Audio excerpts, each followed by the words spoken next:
saya ngerasa saya bisa bekerja jauh lebih fleksibel, tidak terbatas tempat, diagram gitu, mulai dari kotak sampai akhirnya terbentuk bangunan, gimana dikasih lubang supaya sinar masuk, kerja jauh lebih efektif dan tepat gitu.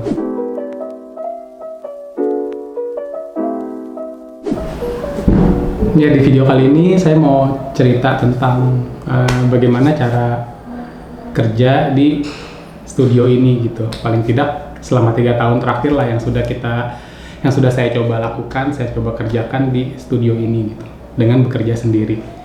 Gitu. Jadi saya selalu punya pandangan tuh melihat keterbatasan sebagai sebuah potensi gitu. Jadi ya itu tadi gitu, karena kita bekerja sendiri, kantornya juga di rumah. Nah, saya melihat bahwa keterbatasan ini tuh adalah sebuah potensi untuk kita akhirnya bisa berpikir jauh lebih kreatif gitu. Jadi kita bisa, ya paling tidak dari 2 hal tadi, saya kerja sendiri, kemudian saya juga kerja di rumah. Berarti secara tidak langsung saya tuh dituntut untuk kerja jauh lebih cepat, kerja jauh lebih efektif dan tepat gitu. Jadi ketika kita meeting misalnya sama klien gitu, sebisa mungkin ya kita menangkap apa yang dimaksud dan kita langsung eksekusi gitu. Jadinya dan karena yang meeting juga saya sendiri gitu kan, dan yang menggambar juga saya sendiri, jadi mudah-mudahan sih akhirnya kita bisa menangkap jauh lebih clear gitu, dan akhirnya kita bisa mentranslate itu, kita bisa melakukan revisi misalnya jauh lebih tepat gitu dan cepat juga itu. Terus juga yang kedua, saya tuh selalu menggunakan banyak gambar gitu, terutama di dalam presentasi awal gitu. Jadi bagaimana caranya saya menggambarkan ide saya, menggambarkan apa yang saya maksud itu tuh melalui gambar atau diagram-diagram gitu. Karena saya tuh nggak pintar ngomong gitu. Saya nggak pintar ngomong, jadi saya selalu mencoba untuk, bukannya akhirnya kita jadi nggak percaya diri gitu ya, tapi menurut saya sih ya coba digali bagaimana cara bagaimana cara kita supaya bisa berkomunikasi dengan lebih baik gitu. Nah, kalau saya sih, saya nyaman dengan gambar gitu. Jadi saya coba biasanya bikin beberapa kayak gambar, diagram gitu, mulai dari kotak sampai akhirnya terbentuk bangunan, gimana dikasih lubang supaya sinar masuk. Nah, itu tuh saya selalu menggunakan gambar gitu supaya lebih ya menurut saya sih itu bisa membantu saya untuk menjelaskan ke klien dengan bahasa dengan bahasa gambar jadinya gitu.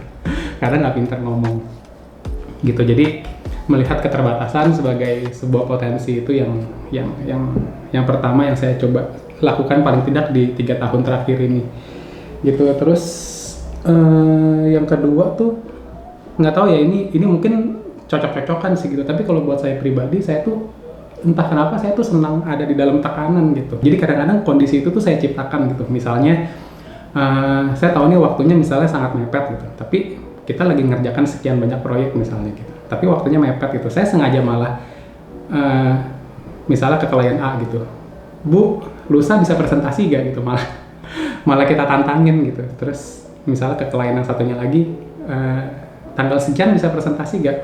Terus kita kasih target lagi ke klien yang lain, tanggal sekian saya kirim gambar ya. Padahal sebenarnya kayak kondisinya itu tuh mepet semua gitu. Nah, cuman saya tuh senang membuat situasi seperti itu gitu, supaya nggak tahu kenapa gitu ya, karena ketika ada di dalam kondisi seperti itu, entah kenapa tuh kerjanya jadi jauh lebih efektif sih kalau untuk saya gitu.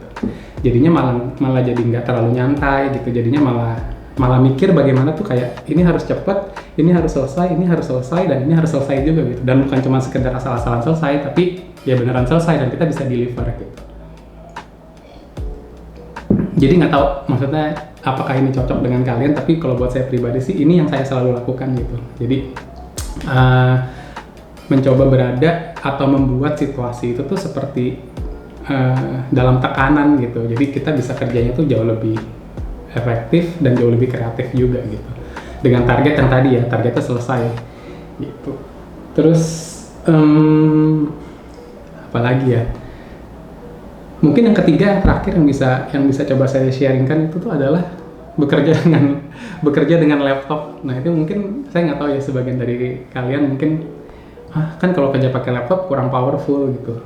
Harusnya kan pakai PC biar lebih powerful lah gitu, karena kan speknya mungkin lebih bagus dan lain-lain. Tapi nggak tahu kenapa saya tuh nyaman sekali dengan laptop. Ya mungkin karena kerja sendiri juga gitu. Jadi tuh zaman sebelum pandemi tuh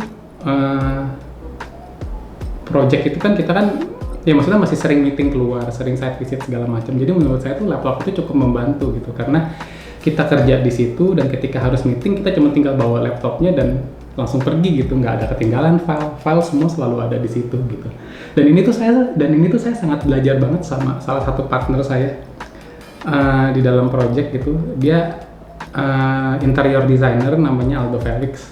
Nah, kita beberapa kali sering kolaborasi di dalam project, terutama kayak ngerjain Tanah Merah gitu. Kalau kalian tahu Tanah Merah di Ahmad Dahlan, terus Tanah Merah di Medan, cuman kayaknya belum jadi deh.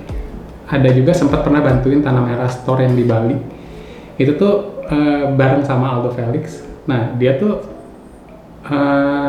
desainer interior, tapi dia tuh kerja dengan laptop gitu loh. Bahkan laptopnya kecil, cuman MacBook Air kalau nggak salah. Tapi dan bahkan dia nggak pakai mouse gitu, jadi kerjanya jauh lebih efisien lagi, cepet banget tangannya gitu. Nah maksudnya saya tuh belajar dari dia lebih senior dari saya gitu, dia udah studionya udah lebih lama lah gitu. Ya saya melihat dia tuh kerja taktis, efektif dan modalnya tuh ya si laptop itu yang selalu dibawa kemana-mana gitu. Saya terpikir memang kayaknya jauh lebih enak, terutama untuk kasus di saya yang kerja sendiri gitu. Jadi ya udah setiap kali kita pergi misalnya ke Bali, laptop dibawa. Ya nanti ketika misalnya ada klien project A di Jakarta minta data, kita bisa kirim. Pun kalau misalnya ada revisi atau lagi ngerjain desain yang lain, kita juga bisa kerjakan gitu. Jadi intinya nggak terbatas tempat dan waktu gitu. Kita ada di studio ya kita bisa kerja, kita lagi di luar kota kita bisa kerja, bahkan kita lagi traveling, kita lagi jalan-jalan misalnya, kita juga bisa kerja gitu, yang penting laptopnya dibawa gitu. Makanya saya tuh senang banget bawa laptop tuh kalau lagi pergi-pergi gitu. Entah kenapa kayak rasanya jauh lebih tenang aja gitu, karena ya kita kan nggak tahu ya, maksudnya kadang-kadang tiba-tiba ada yang minta data, tiba-tiba ada yang minta revisi, tiba-tiba ada yang nanya ini gitu. Nah kalau bawa laptop tuh ya kita tinggal buka, tinggal kerjain, tinggal kirim gitu. Jadinya ya buat saya sih lebih ngebantu gitu, makanya jadi saya selalu menggunakan laptop gitu.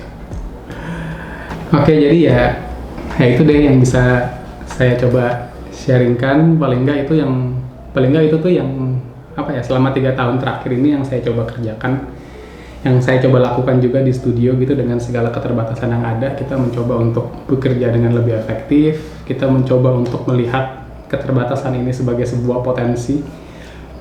Kita juga coba, dan saya juga terus mencoba mensituasikan, menciptakan kondisi tertekan di dalam diri saya pribadi gitu, supaya saya bisa bekerja jauh lebih cepat lagi gitu. Kemudian juga saya berusaha untuk selalu dan yang ketiga itu tuh itu tadi, bekerja dengan laptop, karena dengan itu saya ngerasa saya bisa bekerja jauh lebih fleksibel, tidak terbatas tempat, tidak terbatas waktu juga gitu, bisa di mana aja. Dan bisa dengan cepat juga merespon kalau misalnya ada pertanyaan dari klien gitu. Jadi itu yang kurang lebih udah coba kita lakuin selama 3 tahun terakhir, mulai dari proyeknya rumah tinggal gitu sampai yang proyeknya besar pun juga kita jalankan seperti itu gitu. Belum lama nih terakhir kita dapat proyek juga bikin perumahan master plan di Depok, itu sekitar 8.000 apa 1 hektar gitu ya, kurang lebih luasnya gitu. Nah ini juga ya sebuah tekanan baru juga gitu untuk saya, tapi ya saya berusaha untuk terus melakukan yang terbaik gitu, dengan tujuannya satu, yaitu selesai gitu. Oke deh, itu yang mungkin bisa saya bagikan. Mudah-mudahan bisa memberikan gambaran mungkin untuk teman-teman atau bisa jadi inspirasi juga. Oke, thank you, sehat selalu.